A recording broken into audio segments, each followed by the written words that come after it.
Hello friends. आज हम बात करेंगे कि अगर छोटे बच्चे जिनकी उम्र 18 साल से कम है उनको अगर लिगामेंट इंजरी होती है, स्पेसिफिकली एसीएल इंजरी होती है, तो क्या उसे ट्रीट करना चाहिए, क्या उसे अनट्रीटेड रखना चाहिए और क्या उसे ट्रीट करेंगे तो कोई स्पेसिफिक टेक्निक से जिससे ट्रीट करना चाहिए। आइए जानते हैं arthroscopic surgeon doctor Prathamesh Jain से। देखिए, बच्चों में जो एसीएल इंजरी है, वो जो वयस्कों में या एडल्ट्स में इंजरी होती है, उससे डिफरेंट होती है। और जो बच्चे होते हैं, वो छोटी साइज़ के एडल्ट नहीं होते। बच्चों में कई सारी चीज़ें हैं, जिनका हमको ध्यान रखना पड़ता है। तो अब पहली चीज़ पे हम आते हैं कि क्या सर्जरी करनी चाहिए? तो डेफ़िनिटली जो रिक्वायरमेंट है बच्चों में लिगामेंट सर्जरी की या एसीएल सर्जरी की, वो होती है। क्योंकि अगर बच्चों में हमने सही समय पे एसीएल की सर्जरी नहीं की है, एसीएल इंजरी को ट्रीट नहीं किया, तो इंस्टेबिलिटी होती है। बच्चों को रोकना बहुत मुश्किल होता है, क्योंकि छोटा बच्चा है, वो तो दौड़ेगा भी, खेलेगा भी, उसको उसको आप रोक नहीं सकते हो। तो ऐसे सिनेरियो में अगर वो उस पे खेलना, कूदना, दौड़ना, भागना, इंजरी के पैर के ऊपर जारी रखता है, तो घुटने का घिसारा बढ़ने का रिस्क होता है, आगे चल के जो जॉइंट है उसको डैमेज होने का रिस्क होता है, उसकी मेनिस्कस या गद्दी को फट जाने का रिस्क होता है। तो जो आपका पहला क्वेश्चन है कि क्या लिगामेंट इंजरी छोटे बच्चे में है, उसको आप इलाज करना चाहिए, उसका सर्जरी करना चाहिए, तो उसका आंसर है हाँ। क्योंकि अगर आप नहीं करते हैं, तो आगे चल के घुटने में डैमेज होने का रिस्क, लिगामेंट इंजरी बढ़ने का रिस्क, घुटने की गद्दी की इंजरी को बढ़ने का रिस्क और घुटने के घिसारे बढ़ने का रिस्क, वो सब रहता है। तो इसका डेफिनिटली छोटे बच्चों में ऐसा नहीं है कि सर्जरी नहीं की जानी चाहिए, और आर्थ्रोस्कोपिक सर्जरी जो है वो स्पेशली की जानी चाहिए। अब हम आते हैं आपके दूसरे क्वेश्चन की तरफ। तो क्या एसीएल की जो सर्जरी छोटे बच्चों में की जाती है और वयस्कों में या बड़े लोगों में की जाती है, वो सेम होती है? तो उसका आंसर है बिल्कुल भी नहीं। बच्चों की जो एसीएल सर्जरी है, वो बड़े लोगों की एसीएल सर्जरी की तुलना में काफी डिफरेंट एसीएल सर्जरी होती है। बहुत दोनों की सर्जरी में काफी डिफरेंस होता है। अब तीसरा जो आपने प्रश्न पूछा कि अगर हम एसीएल सर्जरी करते हैं, तो क्या टेक्निक है और क्या चीज का ध्यान रखना चाहिए? तो इसमें एक ही सबसे महत्वपूर्ण वस्तु है जिसका हमको ध्यान रखना होता है, जो आपके माइंड में होती है जब आप किसी भी बच्चे का एसीएल सर्जरी करते हैं। तो बच्चों में ग्रोथ पोटेंशियल होता है, बच्चों की हाइट बढ़ रही होती है, उनकी जो वो है घुटने के अराउंड के रीजन में ग्रोथ हो रही होती है, उसकी हाइट बढ़ रही है, उसकी ग्रोथ बढ़ रही है। तो हमारे मन में ये रहता है कि अगर हम सेम सर्जरी जो एडल्ट वाली सर्जरी करते हैं, जिसमें हमको कदाच स्क्रू का यूज करना पड़ा और टनल हम बनाते हैं, तो अगर वो सेम सर्जरी हम बच्चों के केस में करेंगे, तो बच्चों में ग्रोथ डिस्टर्बेंस, मतलब जो हड्डी के अराउंड जो ग्रोथ है, वो बढ़ने में प्रॉब्लम ऐसा हो सकता है। सब पेशेंट में ऐसा होगा ऐसा नहीं, परंतु किसी पेशेंट में हो सकता है। इसीलिए हम ये कहते हैं कि जो बड़ों की एसीएल सर्जरी है और जो बच्चों की एसीएल सर्जरी है, उसमें जमीन आसमान का अंतर है। दोनों बहुत ही डिफरेंट टेक्निक से की जानी चाहिए। तो इसीलिए बच्चों में जो हम सर्जरी रेकमेंड करते हैं, वो सर्जरी होती है फाइजियल स्पेयरिंग एसीएल सर्जरी। इसका अभिप्राय यह है कि हमें बच्चों को देखना है, उनकी ग्रोथ को नजरिए में रखना है, और उनकी ग्रोथ के हिसाब से हमें स्पेसिफिक सर्जरी प्लान करनी है, जिसको फाइजियल स्पेयरिंग या फाइजियल प्रिजर्विंग एसीएल सर्जरी कहा जाता है। तो ये एक बहुत ही अलग स्पेक्ट्रम है, और अधिकांश जगह पे डॉक्टर्स को भी और पेशेंट्स को भी इसकी जानकारी नहीं होती है। और अगर स्टैंडर्ड बड़ों वाली सर्जरी, स्क्रू वाली सर्जरी हम बच्चों में करते हैं, तो उनको भविष्य में ग्रोथ डिस्टर्बेंस हो सकता है। तो इसलिए सबसे इंपॉर्टेंट चीज, अगर इस तरह का कोई बच्चा है जिसकी हमको कम उम्र में, सपोजिटली बच्चे की उम्र 10 साल है, 12 साल है, 14 साल है, और हमको लिगामेंट सर्जरी परफॉर्म करनी है, तो पहली चीज तो ये है कि आपको एक सही जगह का चयन करना पड़ेगा जहां पे ये स्पेशल सर्जरी की जाती हो। क्योंकि एसीएल, एडल्ट्स की एसीएल सर्जरी तो आपको हर जगह मिलेगी, वो हर जगह की जाती है। परंतु बच्चों की जो एसीएल सर्जरी है, वो हर जगह पे नहीं की जाती है। उसके लिए आपको स्पेशलाइज्ड एसीएल सेंटर का ही चयन करना पड़ेगा, जहां पे ये सर्जरी रूटीनली अवेलेबल होती है। अब कई पेशेंट पूछते हैं कि स्पेसिफिकली स्पेशल क्या सर्जरी करनी पड़ेगी। तो कई सारे ट्रीटमेंट ऑप्शंस हमारे पास हैं, और बच्चे की उम्र के हिसाब से और उसकी ग्रोथ के हिसाब से हम जो सर्जरी है उसका चयन करते हैं। अगर बच्चे की उम्र ज्यादा है और उसकी फाइसिस फ्यूज हो गई है, जो कि लड़कों में करीबन 17 वर्ष की उम्र में होती है और लड़कियों में 15 वर्ष की उम्र में होती है, तो हम स्टैंडर्ड एसीएल सर्जरी की जा सकती है। तो उसमें हम स्टैंडर्ड एसीएल सर्जरी कर सकते हैं, जो हम स्टैंडर्ड स्क्रू के साथ करते हैं या बटन के साथ करते हैं, जो भी एक नॉर्मल एडल्ट में हम करते हैं। लड़कों में 17 साल के बाद आमतौर पे और लड़कियों में 15 साल के बाद, जब उसका ग्रोथ पोटेंशियल कंप्लीट हो गया है, हम एक्सरे करके देखते हैं, एमआरआई करके देखते हैं और अब कोई और ग्रोथ पोटेंशियल नहीं है, मतलब उसकी हाइट अब बढ़नी बाकी नहीं है, तो हम स्टैंडर्ड एडल्ट वाली एसीएल सर्जरी कर सकते हैं। परंतु अगर उनकी एज कम है और कितनी कम है, उसके आधार पे हमारे पास ट्रीटमेंट ऑप्शंस रहते हैं। तो जो पहला और सबसे अच्छा ऑप्शन है, जो हम बहुत छोटे बच्चों में करते हैं, इसको मिनिंदर कोचर टेक्निक कहते हैं। ये एक इंडियन साइंटिस्ट है, इंडियन सर्जन थे जो यूएस में सेटल थे, उन्होंने डेवलप करी थी। और यह जो तकनीक है, इसमें फायदा यह है कि हमें किसी भी तरह के टनल्स बनाने की आवश्यकता नहीं होती। तो छोटे से छोटे बच्चों में जिसमें बहुत ग्रोथ पोटेंशियल है, उन बच्चों में भी यह मिनिंदर कोचर टेक्निक की जा सकती है। इस तकनीक में हम लोग टेंशन फेशिया लेटा का ग्राफ लेते हैं और उसको एक स्ट्रिप की तरह लेते हैं और घुटने के पीछे की तरफ से निकाल के और घुटने के आगे की तरफ हम टाई कर देते हैं। इस पूरी तकनीक में कोई भी टनल बनाने की आवश्यकता नहीं होती है। तो अगर बच्चे की उम्र 12 वर्ष से कम है, तो यह हमारे लिए प्रेफर्ड टेक्निक है।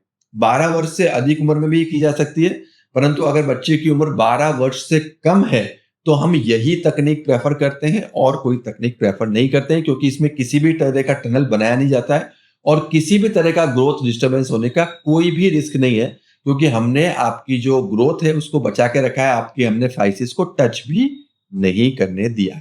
तो यह absolute physeal sparing without tunnel technique है। तो अधिकांश छोटे बच्चों में यह मेरा ट्रीटमेंट ऑफ चॉइस होता है। बहुत ही अच्छी टेक्निक है। इसमें अगर आप चाहते हैं तो हमारी एक वीडियो है जो हमने यूट्यूब पे अपलोड करी है, वो भी आप देख सकते हैं। तो Mininder Kocher technique is the treatment of choice for children who are less than 12 years of age, जिनकी उम्र 12 वर्ष से अधिक है। कई बार हम 12 वर्ष से अधिक की उम्र में भी ये टेक्निक कर सकते हैं। अगर आपको ज्यादा रिस्क है, आपको ज्यादा सेफ प्ले करना है, ग्रोथ डिस्टर्बेंस का चांस नहीं लेना है, तो यह तकनीक 12 वर्ष से अधिक उम्र के बच्चों में भी की जा सकती है। और इसमें जो ग्राफ्ट होता है वो टेंशन फेशिया लेटा ग्राफ्ट होता है। अब इस तकनीक का एक मॉडिफिकेशन जो हम थोड़े से ज्यादा उम्र के बच्चों में करते हैं, उसमें हम फीमर में टनल नहीं बनाते हैं, परंतु ये जो ग्राफ्ट होता है उसको टीबिया के टनल में से पास कर देते हैं। तो अगर बच्चे की उम्र थोड़ी सी ज्यादा है, 12 वर्ष से 14 वर्ष के बीच में या 11 से 14 के बीच में, तो उसमें सेम टीएफएल का ग्राफ्ट, फीमर में टनल हम नहीं बनाएंगे परंतु टीबिया में टनल बना देंगे और टीबिया के टनल में उसको हम स्पेशल टेक्निक से फिक्स कर देंगे। तो यह एक मिनिंदर कोचर टेक्निक का मॉडिफिकेशन है जो हम करते हैं। अगर बच्चे की उम्र 12 वर्ष से अधिक है, तो एपिफाइसिस ओनली एसीएल रिकंस्ट्रक्शन किया जा सकता है। इस तकनीक में हम फाइसिस को क्रॉस नहीं करते हैं।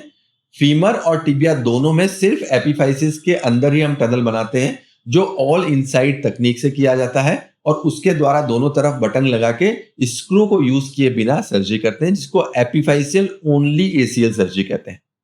तो यह भी हम कर सकते हैं। इसमें हम हैमस्ट्रिंग का ग्राफ्ट आमतौर पे यूज में लेते हैं। यह तीसरी टेक्निक है। तो फर्स्ट टेक्निक मैंने आपको बताई Mininder Kocher technique without tunnel. Second technique हमने बताई Mininder Kocher technique but with tibial tunnel, femur का टनल नहीं बनाएंगे। तीसरी टेक्निक जो मैंने आपको बताई वो है एपिफाइजियल ओनली टेक्निक, जिसमें हम फाइसिस को क्रॉस नहीं करेंगे, स्पेशल ऑल इनसाइड रीमर्स, जिसको हम रेट्रो रीमर कहते हैं, और उसमें हम सिर्फ फाइसिस में टनल बनाएंगे। फाइसिस को क्रॉस नहीं करेंगे, सिर्फ एपिफाइसिस में ही टनल बनाएंगे। तो यह तकनीक यूजुअली हम 12 से 14 वर्ष की उम्र में हम यूज कर सकते हैं। और तीसरा, अब चौथी जो टेक्निक है वह उन बच्चों के लिए है जहां पे बच्चों की उम्र जो है वो 14 वर्ष से 15 वर्ष या 16 वर्ष के बीच में होती है। इन मरीजों में स्टैंडर्ड हैमस्ट्रिंग टेंडन लिया जा सकता है और हम ऑल इनसाइड इक्विवेलेंट टेक्निक कर सकते हैं। इसका मतलब है कि हम स्क्रू का प्रयोग नहीं करते हैं, फाइसिस को हम टेंजेंशियली क्रॉस करते हैं और उसमें एक छोटा होल बनाने की कोशिश करते हैं। मोर वर्टिकल टनल्स लेने की आवश्यकता होती है इसमें, और दोनों ही तरफ हमको बटन का प्रयोग करना रहता है। तो all inside equivalent ACL surgery जो होती है, जो हम हैमस्ट्रिंग के साथ करते हैं, वो चौथा ऑप्शन है जो हम इन बच्चों में करते हैं। ये उन बच्चों में जहां ग्रोथ ऑलमोस्ट कंप्लीट हो गई है और थोड़ी सी ग्रोथ आपकी रिमेनिंग है, तो उन बच्चों में हम जो है standard hamstring graft with all inside equivalent technique crossing the physis in a small way, वो हम कर सकते हैं। तो ये सारे ऑप्शंस बच्चों की उम्र के हिसाब से हम डिसाइड करते हैं कि क्या करना है और आप डिपेंडिंग ऑन द पेशेंट, जब भी इस तरह का कोई बच्चा हमारे पास आता है तो हम पेशेंट्स का डिस्कस करते हैं, उनके पेरेंट्स का डिस्कस करते हैं कि हम क्या टेक्निक यूज करते हैं, और उसके बाद जो पेशेंट हमारे को बताते हैं उसके बाद हम आगे बढ़ते हैं। अगर कोई माता पिता हमको ये बोलते हैं कि हमें बिल्कुल भी चांस नहीं लेना है, तो डेफिनेटली मिनिंदा कोचर टेक्निक जो है वो बेस्ट टेक्निक है। उसमें तो कोई भी तरह का रिस्क है ही नहीं आपको इंस्टेबिलिटी होने का। और पांचवा और बहुत इंपॉर्टेंट चीज जो मैं एक ऐड ऑन करना चाहता हूं कि हम कई बार एसीएल प्राइमरी रिपेयर भी बच्चों में कर सकते हैं।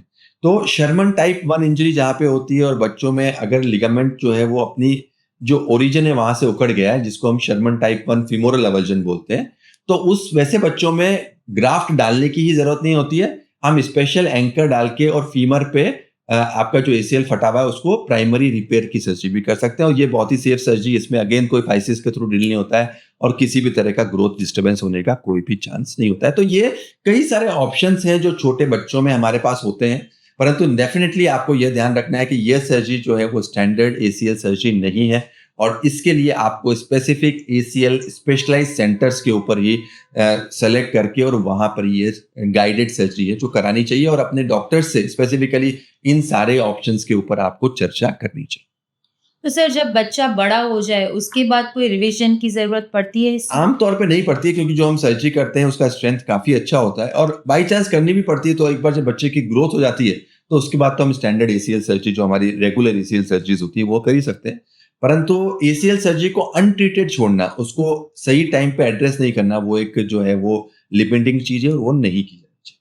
तो sir what should be the minimum age ये सब के लिए? हम किसी भी एज पे कर सकते हैं। अगर 7 या 8 साल 9 साल के बच्चे में भी एसीएल इंजरी है तो उसको भी उस टाइम पे एड्रेस करना चाहिए। मिनिंदा कोचर टेक्निक हमारे पास है ही, जिसमें हम कोई भी टनल नहीं बना रहे। तो किसी भी छोटे से छोटे बच्चे में भी एसीएल इंजरी को अनट्रीटेड नहीं छोड़ना चाहिए। उसको ट्रीट करना बच्चे के घुटने के लिए और बच्चे की लाइफ के लिए काफी अच्छा रहता है। और सर स्टैंडर्ड एसीएल टेक्निक से कंपैरेटिवली कैसा रहता है? जो स्ट्रेंथ है वो थोड़ी स्टैंडर्ड एसीएल सर्जरी की तुलना में आयल से 19-20 थोड़ी कम रह सकती है, परंतु जैसे मैंने बताया कि कई सारे चीजें हैं जो हमको बच्चों में ध्यान रखना होता है, कई सारे एस्पेक्ट्स हैं जो हमको बच्चों में ध्यान में रखना होता है। तो ये जो भी मैं आपको बताया एक साइंटिफिक अप्रोच है, जो लिटरेचर प्रूवन लिटरेचर सपोर्टेड है। जो भी मैं आपको बता रहा हूँ वो एक साइंटिफिक चीज है और साइंटिफिक अप्रोच है जो पीडियाट्रिक एसीएल में हम लोग। So at least always better than doing nothing. Yes, always you have to consider doing the procedure. Leaving alone is not a good option. और सर आप कुछ ऐड? बस मेरे ख्याल में यही है, परंतु स्पेसिफिक जो मरीजों के लिए एक बहुत ही इंपॉर्टेंट मैसेज ये है कि एक बच्चा जो है वो एक छोटे साइज का एडल्ट नहीं है। बच्चे की जब सर्जरी करनी होती है तो हमको कई सारे पैरामीटर्स का, कई सारी चीजों का ध्यान में रखना पड़ता है। तो डेफिनेटली आपको जो एक स्पेशलाइज्ड सेंटर है उसका चयन करना चाहिए, क्योंकि अगर बड़ों वाली सर्जरी बच्चों में की जाती है तो फिर कुछ प्रॉब्लम्स होने का चांस हो सकता है। तो अगर आपके बच्चे को एसीएल इंजरी है और अगर आपको लगता है कि आपको वेट करना चाहिए उसके बड़े होने का, तो ऐसा ना करें। This can be a mistake and detrimental आपके बच्चे के घुटने के लिए। तो आज ही अपने एमआरआई रिपोर्ट नीचे दिए गए नंबर पर भेजें। Thank you very much.